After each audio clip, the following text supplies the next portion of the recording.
Manok ang pinulutan ng San Miguel ngayong linggo ng gabi, January 12.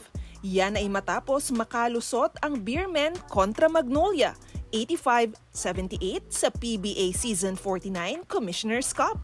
Dahil sa panalo ng defending champion, mayroon na itong 4-4 na kartadang nagpalaki ng tsansa nitong makapasok sa playoffs ng mid-season tournament. Paano nga ba nasilat ng San Miguel ang panalo? Heto ang tatlong rason. Una, pure talent. Sa totoo lang, hirap maka-execute ang San Miguel sa pressure defense ng Magnolia sa fourth quarter. Tinaan na lang talaga lahat sa talento ng Beermen upang makalusot sa matinding depensa ng hotshots. Pangalawa, ang tambalang CJ Perez at Junmar Fajardo. Naging effective ang high pick and roll play ni na CJ at Abay sa mga importanteng yugto ng laro.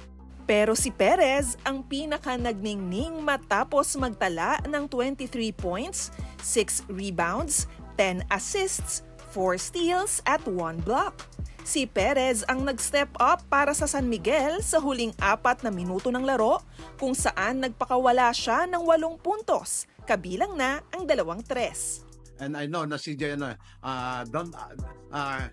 he will not afraid to take those important shot, crucial shot.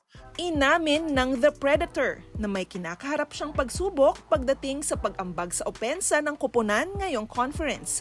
Pero sumandal siya sa tiwala ng kanyang mga coaches.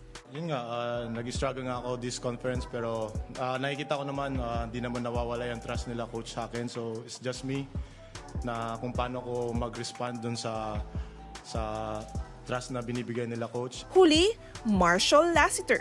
May dahilan kung bakit si Marshall ang hari ng 3 points sa PBA. Kahit tahimik buong laro, pumukol ng 2 crucial na tres si Marshall sa huling 2 minuto upang kumawala ang Beermen sa gapos ng hotshots. Sa huli, nakahinga ng maluwag ang San Miguel na nahanap muli ang winning touch nito matapos ang 2 sunod na talo.